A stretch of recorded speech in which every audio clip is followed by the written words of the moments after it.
What's up guys, Rob the Awesome here, and today we're going to be looking at one of the spy's most powerful revolvers, providing huge amounts of damage for doing everything a spy is supposed to do. The Diamondback. Ah baby, this weapon is super controversial. Is it overpowered? Is it just right? There are many different arguments that bring this topic back and forth without end. With the debates going on and on, we've got to ask ourselves just one simple question. How do we make use of such an overwhelming revolver? With cycle motion, counterattacks, and proper spy gameplay, you'll be powering through every opponent that dares to undervalue your role.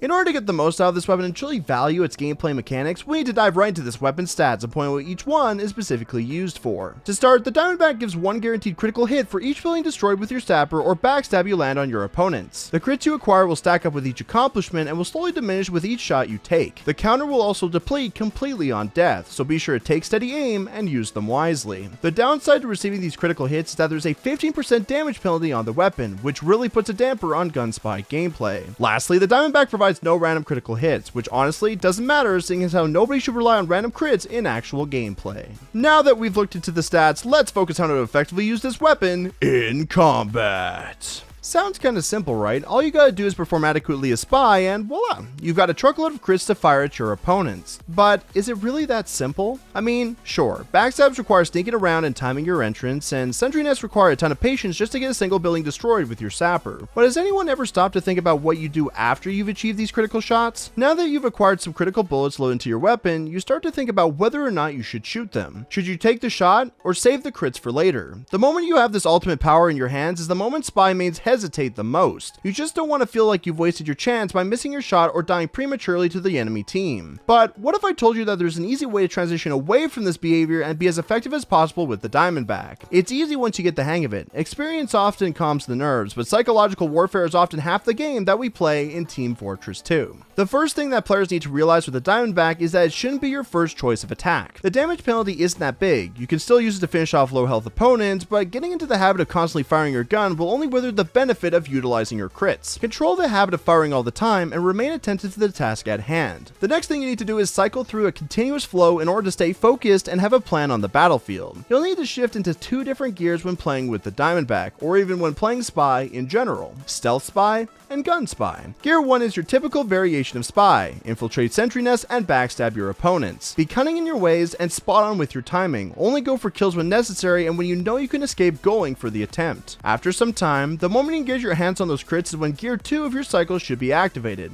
gun spy. Basically, you need to stop with the whole stealth thing and focus on landing very crucial shots as soon as possible. You don't want to die with the crits in hand, but you need to choose your targets fast as to not waste any time and acquire more later on. The targets you should focus on are medics, heavies, demos, and razorback snipers. These targets are crucial to help push your team forward against very powerful opponents. Now, this doesn't mean that you fire them all willy-nilly. You're gonna have to be patient and wait until your targets are getting attacked. The Diamondback will either finish off the kill or lower the health of the opponent to make fights easier for your team to handle. Once things have settled down, your team has advanced and you're all out of crits, you shift back into gear 1 and acquire more backstabs to fuel your revolver. Rinse and repeat. Sticking with this plan will keep things nice and simple while also being super effective. Stay true to your plan of attack and the cycle will overall benefit you in your spy gameplay. To a lot of people, this sounds like incredibly common knowledge. However, it's the psychological factor of having all of this power that stunts the flow of thinking and puts players in a panic. Usually when a weapon is this good, you can't just let it go down the drain. By putting together a plan, you'll end up worrying less about the outcome and it'll overall help aid with the flow of gameplay. Even competitive level players in a tense situation tend to build up adrenaline throughout the match. It builds and builds, and when the time comes, they'll often miss shots and miss out on important plays. That's why this lesson is very important. The moral of today's video is this: if you fail to plan, you plan to fail. With this cycle of gameplay between stealth spy and gun spy, you'll be able to shake away the heebie-jeebies, hit the shots you need to take, and effectively help your team as the underrated class that you are. With great power comes great responsibility. It's your responsibility to make use of the Diamondback's immense power and become the best spy you can possibly be.